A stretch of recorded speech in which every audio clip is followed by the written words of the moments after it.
नमस्कार साथियों, मैं दिनेश मिर्दा, उज्जवल क्लासेज नागौर से। कैसे हैं आप?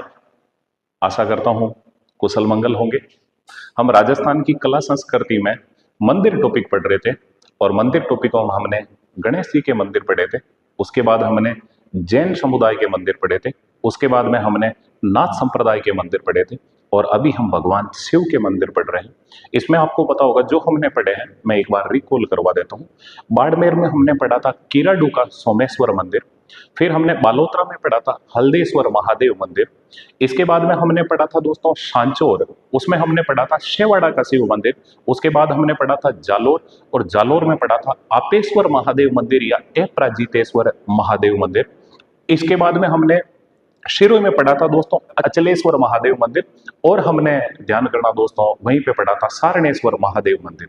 इसके बाद हमने पाली के महादेव जी के मंदिर पढ़े थे, उसमें पढ़ा था हमने दोस्तों सालेश्वर महादेव मंदिर। और इसके बाद हमने पढ़ा था दोस्तों परशुराम महादेव मंदिर। इसके बाद हमने पढ़ा था दोस्तों बैजनाथ महादेव मंदिर, जिसे निम्बों का नाथ भी कहते हैं। और इसके अलावा हमने पढ़ा था तापेश्वर महादेव मंदिर और हमने पढ़ा था सोमनाथ मंदिर। ये पाली के मंदिर पढ़े थे। और उसके बाद में हम आए थे उदयपुर के अंदर और उदयपुर में पढ़ा था हमने गुप्तेश्वर महादेव मंदिर। वही गुप्तेश्वर महादेव मंदिर जिसे मेवाड़ का अमरनाथ कहते हैं, जिसे गिरवा का अमरनाथ कहते हैं। और उदयपुर में ही हम चल रहे हैं तो उदयपुर के अंदर दोस्तों उदयपुर में आए हैं और एकलिंगनाथ जी को याद ना करें, ऐसा हो नहीं सकता। तो हम पढ़ने वाले हैं आज दोस्तों एकलिंगनाथ जी का मंदिर। तो जुड़िएगा आप मेरे साथ और शुरुआत करते हैं। आज हम पढ़ने वाले हैं एकलिंगनाथ जी का मंदिर। दोस्तों एक मंदिर है और उसका नाम है दोस्तों एकलिंगनाथ जी का मंदिर। दिमाग में रखना दोस्तों, एकलिंगनाथ जी का मंदिर। मेरे हिसाब से ये कलर में थोड़ा कम दिख रहा होगा, मैं चेंज कर लूंगा, कोई दिक्कत नहीं। एकलिंगनाथ जी का मंदिर बात करते हैं। एकलिंगनाथ जी का मंदिर थोड़ा सा अब ध्यान देना। अब प्रश्न यहां से पूछा जाता है एकलिंगनाथ जी का मंदिर कौन से स्थान पर है, तो आपको पता होना चाहिए दोस्तों एक जगह है, उस जगह का नाम है कैलाशपुरी। और ये कैलाशपुरी जगह कहां पड़ती है तो आप जानते हो दोस्तों कैलाशपुरी जगह पड़ती है उदयपुर में। वही उदयपुर जिसकी 1559 ईस्वी के अंदर दोस्तों मेवाड़ के महाराणा उदय सिंह ने स्थापना की थी। कौन सी जगह पर की थी तो धूनी नामक स्थान पर। यहाँ पे पहले धूनी नामक जगह होती थी, उसी जगह पे राजमहल बनाया गया और राजा ने अपना निवास स्थान बना के और दोस्तों उदयपुर की स्थापना कर दी। 1559 में उदयपुर की स्थापना हुई, 1459 में जोधपुर बसा था। ये सारी बातें आप जानते हो। मैं आता हूं दोस्तों एकलिंगनाथ जी का ये जो मंदिर है दोस्तों, ये एकलिंगनाथ जी का मंदिर है कहाँ? कैलाशपुरी उदयपुर में। वैसे आप जानते हो दोस्तों भगवान शिव का निवास स्थान भी क्या कहलाता है? कैलाश। तो दिमाग में रखना दोस्तों कैलाशपुरी उदयपुर। अब मैं बात करता हूं ये जो एकलिंगनाथ जी हैं, तो दिमाग में रखना दोस्तों इस एकलिंगनाथ जी के मंदिर का निर्माता कौन है? तो आप भली भांति जानते हैं दोस्तों इस मंदिर का निर्माता है दोस्तों काल भोज। काल भोज मेवाड़ में गुहिल वंश था और गुहिल वंश के अंदर ध्यान करना दोस्तों जो संस्थापक है उनका नाम है गुहादित्य। और दोस्तों मेवाड़ में एक तरह से कहें कि गुहिल वंश के वास्तविक संस्थापक किसको माना जाता है तो काल भोज को। और काल भोज की जो उपाधि है वो क्या है दोस्तों? बप्पा रावल। तो काल भोज के दो या बप्पा रावल के दो, इन्होंने ही दोस्तों कैलाशपुरी उदयपुर के अंदर दोस्तों एकलिंगनाथ जी का मंदिर बनाया था। मैं बात करता हूं दोस्तों ये जो एकलिंगनाथ जी है, जब दोस्तों मंदिर जीर्ण शीर्ण हो गया बाद में तो इसका जीर्णोद्धार किसने करवाया? तो दिमाग में रखना दोस्तों इसी कैलाशपुरी उदयपुर के अंदर एकलिंगनाथ जी के मंदिर का जो जीर्णोद्धार करवाया है वो दोस्तों किसने करवाया है? तो देखें दोस्तों जीर्णोद्धार, इस मंदिर का जीर्णोद्धार मतलब मरम्मत। तो जीर्णोद्धार किसने करवाया है? तो वो है दोस्तों मेवाड़ के महाराणा मोकल। सर ये मोकल कौन है? तो मैं कहता रहता हूँ ये हमारे दोस्तों भाणु जी थे। हम मारवाड़ के हैं, हमारे भाणु थे। भाणु कैसे थे तो मैं एक हल्की सी चर्चा करता हूँ दोस्तों। मारवाड़ के एक राजा हुए जिनका नाम था रणमल राठौड़। रणमल राठौड़ की ध्यान करना दोस्तों एक बहन थी जिसका नाम था हंसाबाई। और हंसाबाई का विवाह हुआ था दोस्तों मेवाड़ के महाराणा लाखा से। तो मेवाड़ के महाराणा लाखा और हंसाबाई के एक पुत्र थे जिनका नाम क्या है दोस्तों? मोकल। तो ध्यान करना दोस्तों हम मारवाड़ के इसीलिए मैं कहता हूं ये हमारे कौन थे? भाणु। और इन्हीं भाणु का बेटा कौन होगा? महाराणा कुंभा। वही महाराणा कुंभा जिन्हें राजस्थान में स्थापत्य कला का क्या कहते हैं, जनक, वही महाराणा कुंभा जिनके बारे में आपको पता होगा कवि राजा श्यामल दास अपनी किताब वीर विनोद में लिखते हैं कि मेवाड़ में 84 दुर्ग थे और उन 84 दुर्गों में से अकेले कुंभा ने 32 दुर्गों का निर्माण करवाया। खैर मैं आता हूं टॉपिक में। ये जो एकलिंगनाथ जी का मंदिर है दोस्तों, इसको वर्तमान स्वरूप किसने दिया? इस मंदिर का वर्तमान स्वरूप यानी कि जो आज की पोजीशन में एकलिंगनाथ जी का मंदिर बना हुआ है वो दोस्तों किसकी देन है? तो वो है दोस्तों महाराणा रायमल की देन। महाराणा रायमल। सर ये रायमल भी कौन है? तो अभी मैं सब बातें कर लूंगा लास्ट में, जैसे एक बार मैं मंदिर पूरा कंप्लीट करवा दूं ताकि मेवाड़ के महाराणा में एक जगह आपको बताने का प्रयास करूंगा ताकि आपके वो कंसेप्ट एकदम क्लियर हो जाए। तो जुड़ते हैं हम। ये जो एकलिंगनाथ जी है मैं बात करता हूं दोस्तों, इस एकलिंगनाथ जी के मंदिर में आपको पता होना चाहिए यहाँ मुख्य पुजारी कौन थे। तो दिमाग में रखें दोस्तों, यहाँ जो मुख्य पुजारी थे उनका नाम था भैया हारित ऋषि। हारित ऋषि। एक छोटी सी स्टोरी बताता हूं आपको, थोड़ा सा समझने का प्रयास करें। जहां आज मंदिर बना हुआ है पहले यहाँ पे दोस्तों एक वीरान जंगल होता था और इस वीरान जंगल के अंदर दोस्तों भगवान शिव की आराधना के अंदर एक तपस्वी रहते थे जिनका नाम था हारित ऋषि। दोस्तों वीरान जंगल में रहते थे, पत्तों से ढके हुए, पूरी ध्यान साधना के अंदर लीन थे और इनके आगे ही दोस्तों ध्यान करना, जहां इन्होंने समाधि लगा रखी थी उसके आगे दोस्तों एक शिवलिंग बना हुआ था, वो भी पत्तों से ढका हुआ एकदम जंगल के अंदर बना हुआ था। मैं जिन काल भोज या बप्पा रावल की बात करता हूं, ये दोस्तों जब छोटी अवस्था में थे, बचपन में गायें चराया करते थे, तो दोस्तों रोज गायें चराते थे, आसपास के क्षेत्र के लोगों की गायें चराने का काम करते थे। दोस्तों एक ऐसी गाय थी जो रोज दोस्तों इस शिवलिंग पे जाके अपने थन से दोस्तों दूध निकाल के और शिवलिंग पे अर्पित करती थी। ये एक पौराणिक कथा है, इसमें लोगों द्वारा सुनी गई मैं बात बताता हूं आपको। तो हुआ क्या, जो गाय का मालिक था वो रोज शाम को गाय का दूध निकालने बैठता, गाय के दूध निकलता नहीं था। तो उसने एक दिन काल भोज को कहा, भाई काल भोज, ऐसा तो नहीं है तू जंगल में इस गाय का दूध निकाल रहा हो, मेरी गाय के घर पे रोज मैं दूध निकालने का प्रयास करता हूं, दूध बिल्कुल नहीं निकलता, कारण क्या है? तो एक दिन दोस्तों काल भोज ने देखा कि बाकी गायें चर रही है और शाम के 4-5 बजे के लगभग एक गाय है जो वहां से, जिसका रोज दूध कम होता था, वही गाय वहां से निकल के और सभी गायों से दूर जाती है वीरान जंगल के अंदर और वहां जाके दोस्तों पत्तों से ढके हुए शिवलिंग के ऊपर दूध निकाल रही थी। जब दोस्तों पीछे पीछे काल भोज गया, वहां देखा, पत्तों को हटाया तो नीचे से शिवलिंग निकला। थोड़ा सा और इधर उधर झाड़ों को दोस्तों साफ किया तो दोस्तों एक बाबा जो समाधि के अंदर लीन थे, वो कौन थे दोस्तों? हारित ऋषि। काल भोज दोस्तों हारित ऋषि के सामने नतमस्तक होता है, उसी टाइम हारित ऋषि की आंख खुलती है और हारित ऋषि दोस्तों काल भोज को दोस्तों आशीर्वाद देते हैं कि हे वत्स, तो इस मेवाड़ क्षेत्र का राजा बनेगा, मेवाड़ का शासक बनेगा।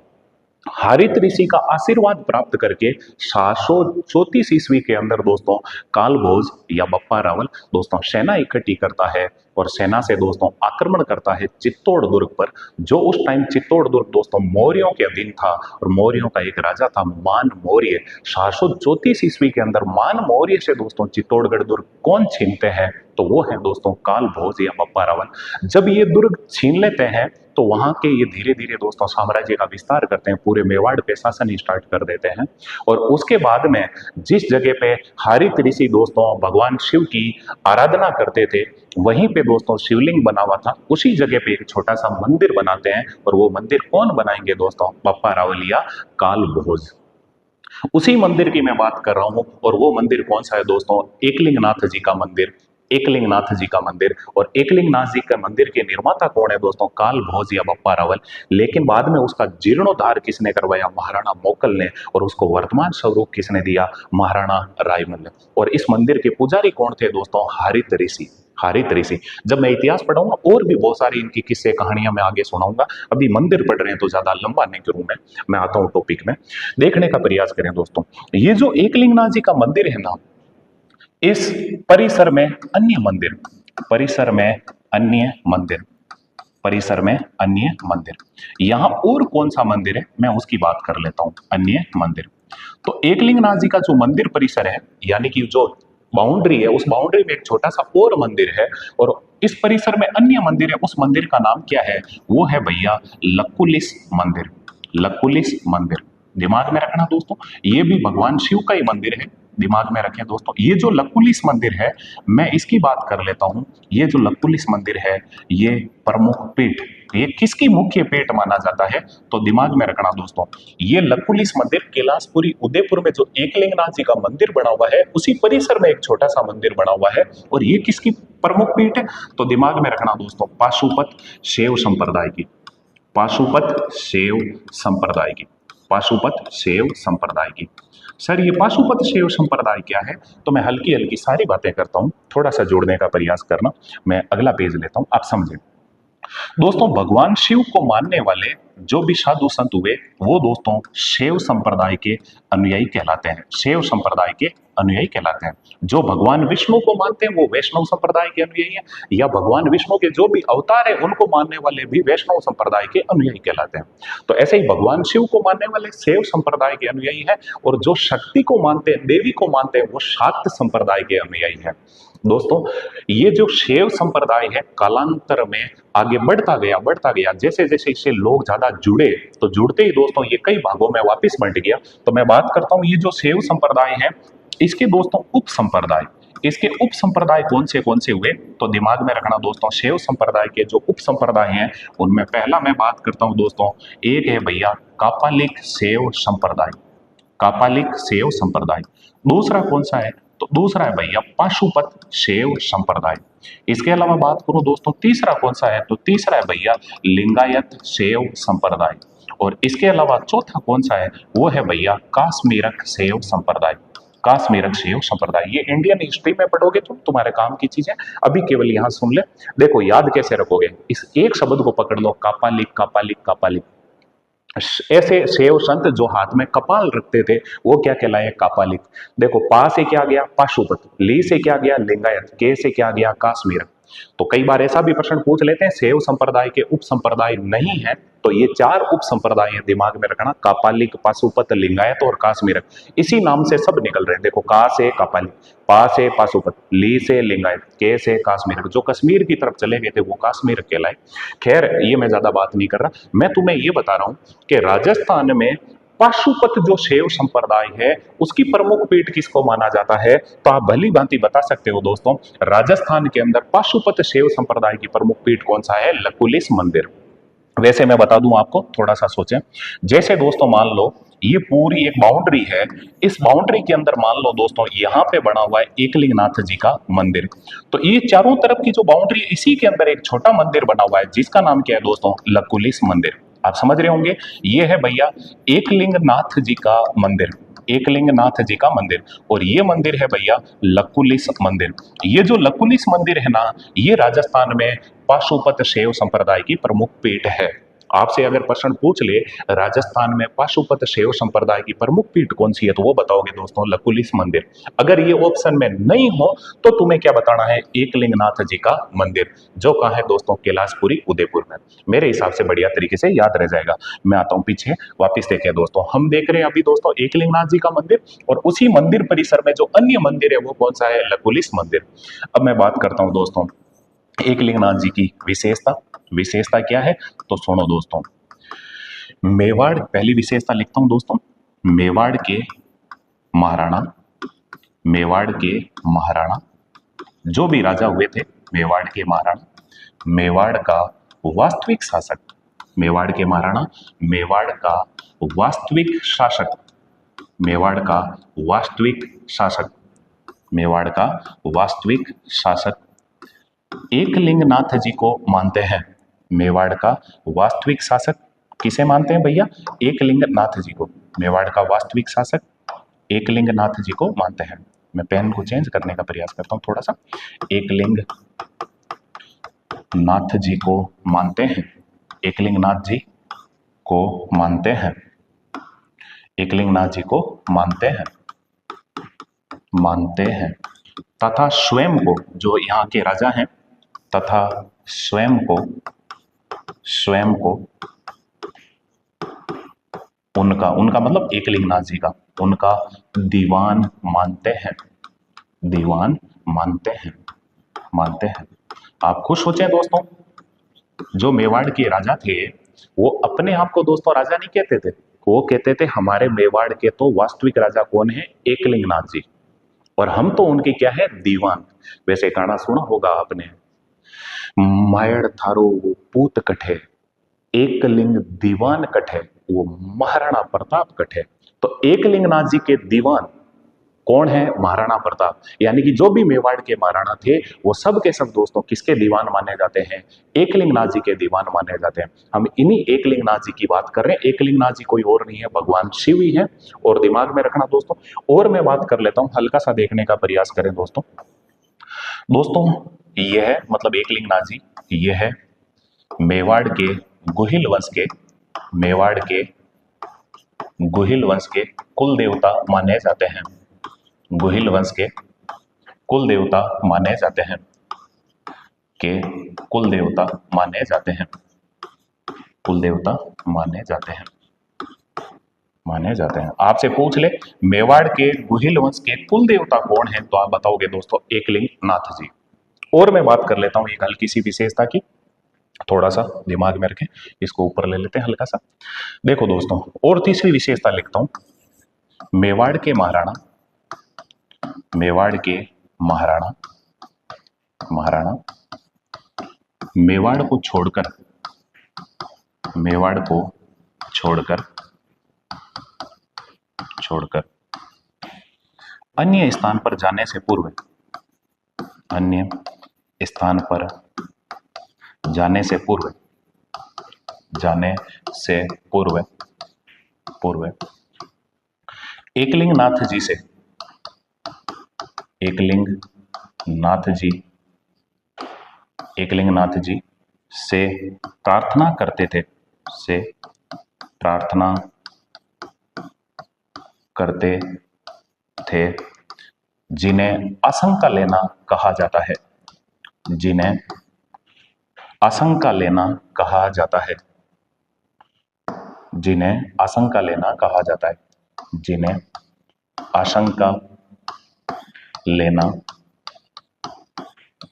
कहा जाता है, आशंका लेना कहा जाता है, कहा जाता है।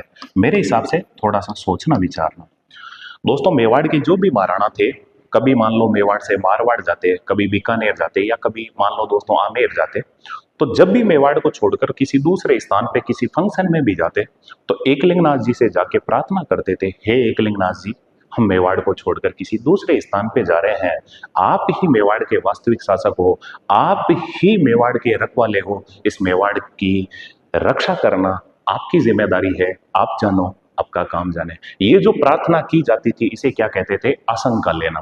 हालांकि ये इतिहास में भी आप पढ़ोगे करोगे तो मेरे हिसाब से दिमाग में रह जाएगा। उदयपुर के अंदर जो मंदिर थे भगवान शिव के, दो मंदिरों की हमने बात कर ली। एक हमने पढ़ा था गुप्तेश्वर महादेव मंदिर, जो कहाँ है दोस्तों, उदयपुर में। और गुप्तेश्वर महादेव मंदिर को क्या कहते हैं, तो आप जानते हो दोस्तों, गिरवा का अमरनाथ, मेवाड़ का अमरनाथ। और दूसरा मंदिर अभी हमने देखने का प्रयास किया है, मेरे हिसाब से आपके दिमाग में रह भी जाएगा, हल्का सा देखने का प्रयास करना।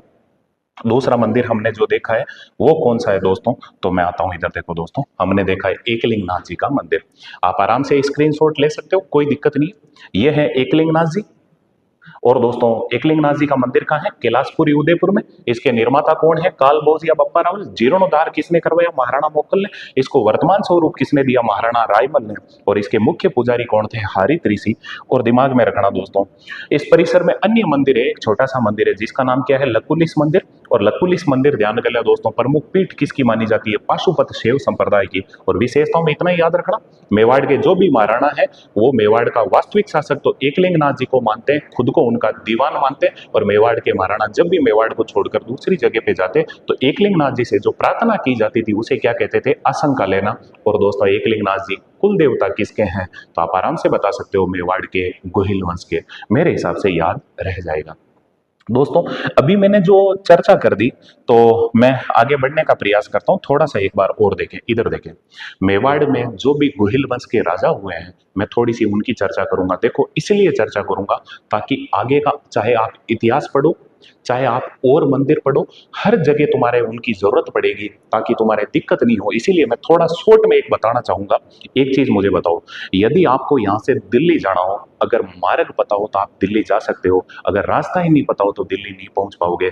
चाहे मेवाड़ का इतिहास हो, चाहे दोस्तों आपको कला संस्कृति पढ़नी हो, कुछ भी पढ़नी हो, तो मेवाड़ के एक राजाओं की मैं थोड़ी सी सारणी बताने का प्रयास करता हूं ताकि दिक्कत नहीं हो। मैं महाराणा रायमल तक आना चाहता हूं, आप समझने का प्रयास करें।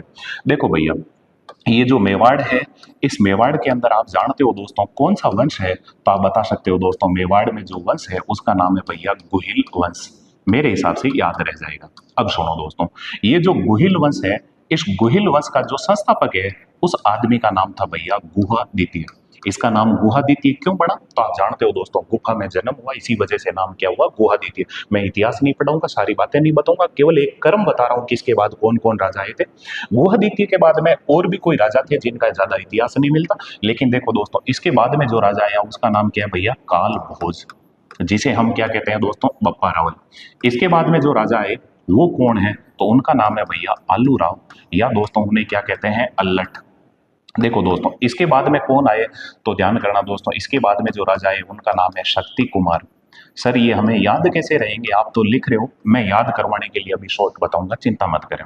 देखो दोस्तों, इसके बाद में जो राजा है वो कौन कौन है? तो दिमाग में रखना, इसके बाद में जो राजा है उनका नाम है रण सिंह।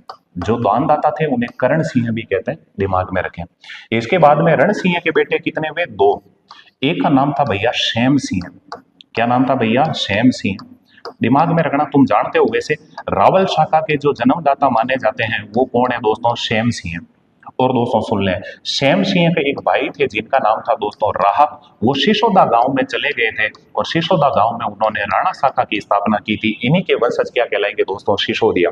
और इन्हीं की पीढ़ी में होगा दोस्तों राणा हमीर, जिन्हें हम मेवाड़ का उदाहरक कहेंगे। इतिहास में आप पढ़ोगे। अभी मैं इतनी बात कर रहा हूं, थोड़ा सा और देखने का प्रयास करना।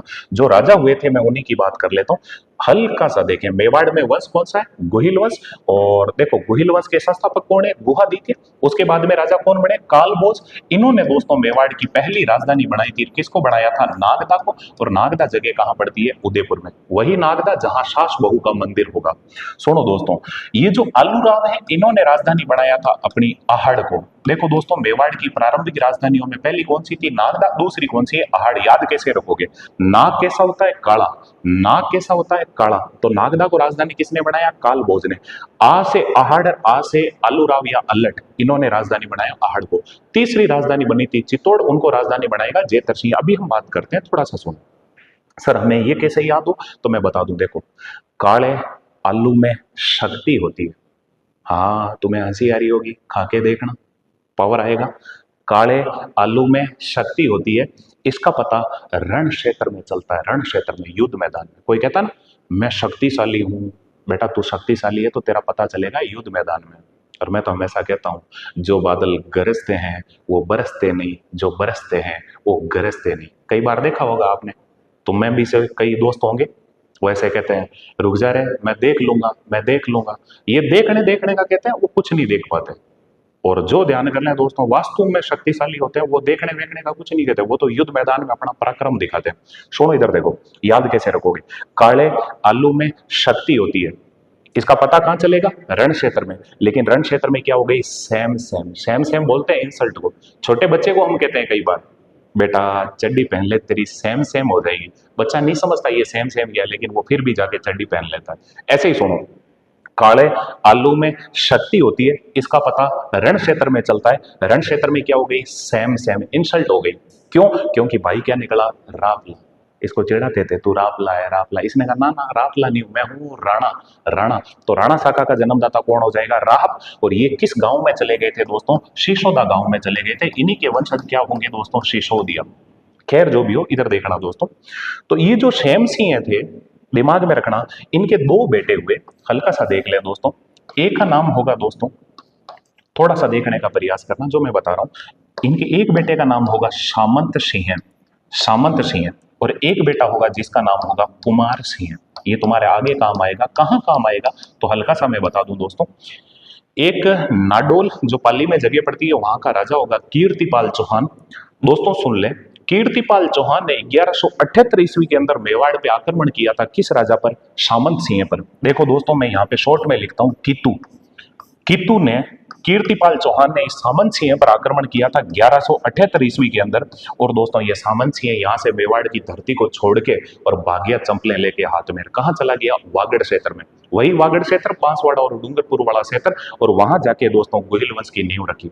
जब दोस्तों कीर्तिपाल चौहान यहाँ आ गया तो इस बात का दोस्तों ध्यान कर लें, बुरा लगा किसको? कुमार सिंह को। इस कुमार सिंह ने सेना इकट्ठी की और वापिस इस कीटू का कीटा निकाला ठोक ठोक के। किसने? कुमार सिंह ने। इस कीर्तिपाल को यहाँ से भगाया किसने दोस्तों? कुमार सिंह ने।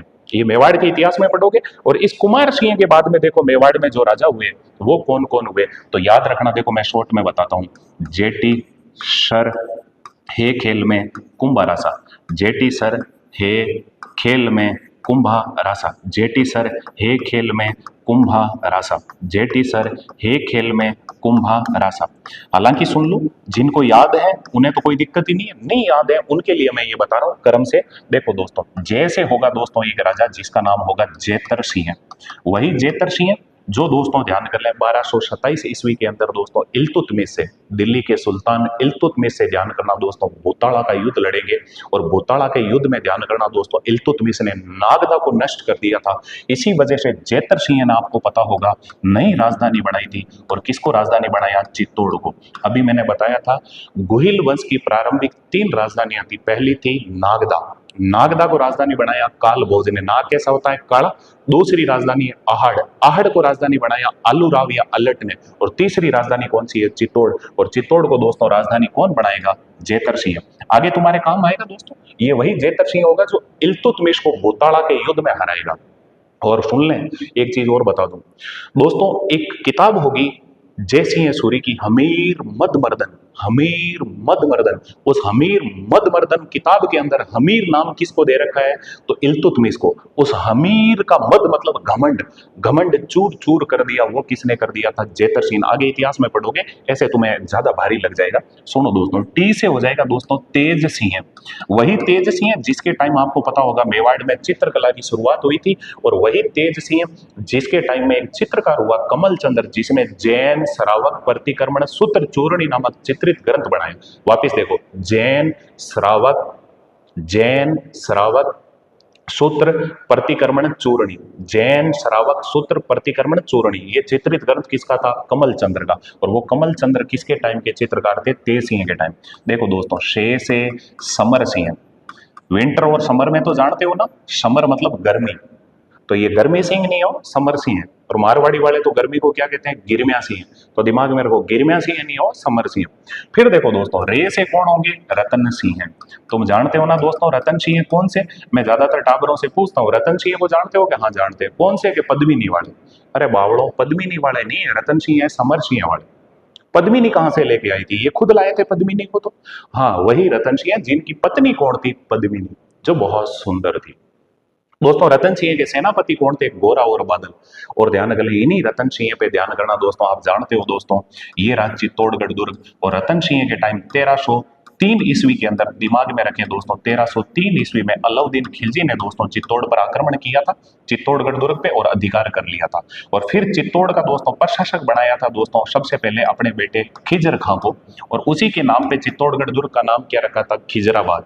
इसके बाद में ध्यान करना दोस्तों, इस खिजर खां ने कहा, पापा मेरा मेवाड़ की धरती पे मन नहीं लग रहा, दिल्ली बुला लो। तो सुन ले दोस्तों, खिजर खां को तो बुला लिया दिल्ली।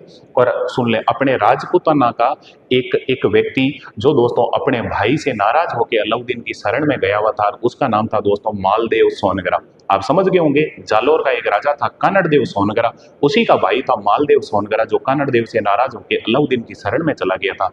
अलाउद्दीन ने दोस्तों चित्तौड़ दुर्ग, ध्यान करना, किसको सौंप दिया? तो वो चित्तौड़ दुर्ग सौंपा, ध्यान कर लें दोस्तों, मालदेव सोनगरा को।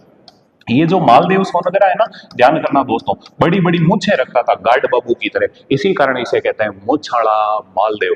मुछड़ा मालदेव। दिमाग में रखना, ये जब मालदेव सोनगरा, ध्यान कर ले, चित्तौड़ पर राज कर रहा है, तो इसी मालदेव सोनगरा का एक बेटा है, हल्का सा सुनना, मालदेव सोनगरा के जाने के बाद में वो यहाँ पे प्रशासक बनेगा, और उसका नाम क्या है, तो उसका नाम है दोस्तों जैसा या जय सिंह, और इसे कहते हैं बनवीर। तो दिमाग में रखना दोस्तों, जैसा या बनवीर सोनगरा जब यहाँ पे रहेगा, राज करेगा चित्तौड़ में, थोड़ा सा देखने का प्रयास करना। देखो, गुहिल वंश के लोगों से 1303 में चित्तौड़ दुर्ग निकल गया था, और चित्तौड़ दुर्ग ध्यान कर लें कब तक दोस्तों लोगों के कब्जे में रहेगा, 1326 ईस्वी तक। सर 1326 में क्या होगा, वापिस गुहिल वंश का बंदा, ध्यान करना दोस्तों, इस चित्तौड़ पे अधिकार कर लेगा। सर वो कौन होगा, तो इधर देखो दोस्तों, अभी थोड़ी देर पहले मैंने बताया था, ये जो राहप है ना, राहप जो सिसोदा गांव में चला गया, राणा शाखा का जन्मदाता है, सुन ले, इसी राहप की पीढ़ी में एक होगा दोस्तों अरि सिंह। क्या नाम होगा, अरि सिंह। और इसी अरि सिंह का एक बेटा होगा जिसका नाम होगा दोस्तों हमीर, राणा हमीर। इस हमीर को ऐसा लगेगा कि हमारे बाप दादाओं की जो जमीन है वहां पे सोनगरा क्या कर रहे हैं, और इसीलिए राणा हमीर दोस्तों अपने क्षेत्र की सेना इकट्ठी करेगा, और दोस्तों अटैक कहां करेगा, तो इस चित्तौड़ दुर्ग पर। किस पर करेगा, जैसा या बनवीर सोनगरा पर, और इसको ठोक के, और ध्यान करना दोस्तों, चित्तौड़गढ़ दुर्ग पे वापिस अधिकार कर लेगा। यानी कि गुहिलों का कब्जा चित्तौड़ पे कब होगा, 1326 में। 1303 में चित्तौड़ दुर्ग गुहिल वंश से निकल गया था, जो 1326 में वापिस मिलेगा। और दोस्तों 1326 में इस जैसा या बनवीर सोनगरा को हराएगा कौन, तो उसका नाम क्या है दोस्तों, हमीर। और वो कौन सा हमीर, राणा हमीर। दोस्तों आप जानते हो दोस्तों, अब यहां से ध्यान करना, चित्तौड़ में दोस्तों राणा शाखा के लोग शासन करेंगे, और ध्यान कर लें दोस्तों, उसका नाम क्या है, राणा हमीर। वही राणा हमीर जिसे विषम घाटी पंचानन कहते हैं। कीर्ति स्तंभ प्रशस्ति में क्या लिख रखा है इसको, विषम घाटी पंचानन, यानी कि विकट परिस्थितियों में सिंह के समान डटकर लड़ने वाला राणा हमीर, विषम घाटी पंचानन। और सुनो दोस्तों, ये जो राणा हमीर है ना, इन्हें कहते हैं मेवाड़ का उद्धारक। देखो सुनो, ये चीजें हाँ थोड़ी सी हटके हैं मंदिरों से, लेकिन मैं कह रहा हूँ आगे की सारी चीजें इसी पे टिकी होगी, इसलिए मैंने ये आज थोड़ी सी बीच में बातें दे दी ताकि आगे वाली चीजें आपको मजा आ जाए। मैं को रिलेट करके पढ़ाऊंगा तो आपको आनंद आएगा, इसीलिए मेरा ये पढ़ाने का एक ध्यान कर लें दोस्तों सिस्टम है, तो ध्यान देना। फिर देखो, राणा हमीर के बाद में कौन होगा, वही महाराणा खेता या राणा खेता, जिन्हें क्षेत्र सिंह भी कहते हैं। ले से कौन होंगे दोस्तों, लाखा। मैं भले ही लाखा कह दूं, तुम ओछे मत बोलना, तुम्हारे फूफा जी लगते थे। मारवाड़ वालों विशेष ध्यान। कैसे सर, फूफा जी कैसे, तो अभी थोड़ी देर पहले मैंने बताया, मारवाड़ के राजा थे रणमल राठौड़, उनकी बहन थी दोस्तों हंसाबाई। वो हंसाबाई, हम भी मारवाड़ के, हंसाबाई हमारे क्या लगती थी, बुआ जी, और ये राणा लाखा हमारे क्या लगेंगे, फूफा जी। तो दिमाग में रखो दोस्तों, तो फूफा जी को ओछे नहीं बोलते, ये कौन है, लाखा जी। और ध्यान कर लें, इनकी पत्नी कौन है, हमारी जो बुआ है, तो उसका नाम क्या है दोस्तों, तो हल्का सा देखना दोस्तों, उसका नाम था, आप जानते हो दोस्तों, हंसाबाई। जब मैंने फूफा जी का कहा, तो ध्यान करना, मैंने फूफा जी का कहा तो तुम्हें हंसा आया होगा बाई, हंसा आया होगा बाई। तो देखो, लाखा और हंसा बाई के ध्यान कर लें दोस्तों, लाखा जी वैसे बूढ़े ही थे, बहुत ज्यादा उम्र में थे, और हंसाबाई कम उम्र में थी। और ध्यान कर ले, लाखा जी और हंसाबाई के टाबर होगा जिसका नाम क्या होगा, महाराणा मोकल। मोकल, तो अपना भाणु कौन होगा, मोकल। और इसी मोकल का टाबर कुंभा से कौन हो जाएगा, कुंभा। तो जैसे ही कुंभा नाम आए, तो ध्यान कर ले, तुम तुम्हारे दोस्तों को कहा करो, कुंभो तो माँ के भाणु को छोरो है, मैं जानू ही कुंभा ने। वही कुंभा जिसने मेवाड़ में 84 दुर्गों में से अकेले ने 32 दुर्ग बना दिए। तुमसे एक बडेरों का बनाया हुआ ढूंढा होता है, मकान होता है, उसकी नींपाई नहीं होती। यार बडेरों ने अगर मकान बना दिया तो तुमसे माड़िया नहीं बनेगा ऊपर, ध्यान करना दोस्तों। तो यहाँ सोचे आप, महाराणा कुंभा ने ध्यान कर लें 32 दुर्ग बनाए थे, और कुंभा कौन है, गर्व से कहो हमारे भाणु का छोरा। और इधर देखो दोस्तों, इस कुंभा के दो बेटे थे, बड़ा बेटा उदा, देखो नाम ही क्या था, उदा। इसी उदा ने कुंभा के कटार गोप के कुंभा की हत्या की थी, और मेवाड़ का क्या कहलाया, पितृहंता राजा। और उदा के बाद में रा से कौन है दोस्तों, रायमल। तो आप दिमाग में रखना दोस्तों, और रायमल के बाद में शाह से कौन है, सांगा। आगे वाले मेवाड़ वाले राजा अभी नहीं बताऊंगा, और कभी बताऊंगा। अभी मैंने जितना बताया कर्म से थोड़ा सा याद रखें, हल्का सा सुन लें, मैं यहां तक क्यों आया, तो मैं तुम्हें यह बताना चाहता हूं, थोड़ा सा जुड़े, इधर देखें। हम अभी पढ़ रहे थे एकलिंगनाथ जी का मंदिर, और एकलिंगनाथ जी का मंदिर बनाया किसने, कालभोज ने। फिर मैंने बताया, ध्यान कर लें, इस एकलिंगनाथ जी के मंदिर का जीर्णोद्धार किसने करवाया, वो करवाया महाराणा मोकल ने। और इस एकलिंगनाथ जी के मंदिर को वर्तमान स्वरूप किसने दिया, वो दिया दोस्तों रायमल ने। राणा सांगा के पिताजी का नाम क्या है दोस्तों, महाराणा रायमल। तो मेरे हिसाब से तुम्हारे जहन में रह जाएगा। लेकिन ये राजा याद कैसे रखोगे, एक बार मैं आपको थोड़ा सिस्टम से बता दूं। वापिस देखो, काले आलू में शक्ति होती है। आज घर पे काला आलू खाना, तुम शक्तिशाली बन जाओगे, दिमाग भी तेज चलेगा। काले आलू में शक्ति होती है, इसका पता रण क्षेत्र में चलता है। रण क्षेत्र में क्या हो गई, सेम सेम, क्योंकि भाई क्या निकला, राफला। औलादे क्या निकली, सामंत और कुमार। सामंत मतलब नौकर चाकर दास गुलाम, और कुमार जानते ही हो हंडी गढ़ने वाले। तो मुझे बताओ, एक राजा के अगर बेटे तलवार उठाने की बजाय ध्यान गले गुलामी करेंगे, हांडियां गढ़ेंगे, तो कैसे काम चलेगा, इंसल्ट होगी ना। तो वापिस देखो, काले आलू में शक्ति होती है, इसका पता रण क्षेत्र में चलता है। रण क्षेत्र में सेम सेम हो गई, क्योंकि भाई क्या निकला, राफला। औलादे क्या निकली, सामंत और कुमार। और कुमार सिंह के बाद में जो राजा हुए, एक बार मेरे साथ सबके सब बोलना, जेटी सर है खेल में कुंभारा सा। सुनो, तुम्हारे कोई टीचर है, उनका नाम है जेटी सर। उन्होंने तुमसे पूछा, बताओ बेटा कुंभा और रासा कहाँ है। तो तुमने कहा जेटी सर है खेल में कुंभा रासा, वो खेलने गए हुए हैं। जेटी सर है खेल में कुंभा रासा, 2-3 बार ऐसे बोलना। कोई घर में रात में बेलते तो नहीं हो ना। ऐसे नहीं होगा भी तुम ध्यान कर लें मोबाइल में ये पढ़ रहे हो, फिर ध्यान कर लें दोस्तों रात को घर वालों के साथ सोते सोते ही यूं स्टार्ट हो जाओ, जेटी सर है खेल में कुंभा रासा, जेटी सर है खेल में कुंभा रासा। घर वाले आ जाएंगे ओढ़ वाले के, गुरु जी कहीं भूत लगाई दी हो आगे। तो ध्यान देना, कोई बेलने वाले तो नहीं हो ना। तो मस्ती से बोलो 2-3 बार, जेटी सर हे खेल में कुंभारा सा। जे से जेतर सिंह, टी से तेज सिंह, से समर सिंह, रे से रतन सिंह, हे से हमीर, खे से खेता, ले से लाखा, मैं से मोकल, कुंभा से कुंभा, रा से रायमल और सा से सांगा। इसके बाद वाले भी मेरे पास ट्रिक हैं, मैं आगे बताऊंगा, लेकिन अभी इतना ही याद रखना, मेरे हिसाब से दिमाग में रह जाएगा। आज हमने भोलेनाथ के, महादेव बाबा के, भगवान शिव का एक मंदिर लिया और मेवाड़ के इतिहास के इन राजाओं के बारे में मैंने बताने का प्रयास किया। दोस्तों, कल वीडियो अपलोड नहीं कर पाए, इसके लिए मैं क्षमा प्रार्थी हूँ। आप चिंता मत करें, कभी कभार मैं भी मानव हूँ, कोई काम भी हो सकता है, कोई टेक्निकल इश्यू भी हो जाती है। तो बिल्कुल आपके मैसेज मेरे पास आए थे, मैं आपकी भावनाओं की कदर करूंगा। चिंता मत करें आप, मैं कभी एक साथ 2 वीडियो और अपलोड कर दूंगा। लेकिन थोड़ा सा आपको मेरी वजह से कोई परेशानी झेलनी पड़ी, तो यात्रीगण कृपया ध्यान दें।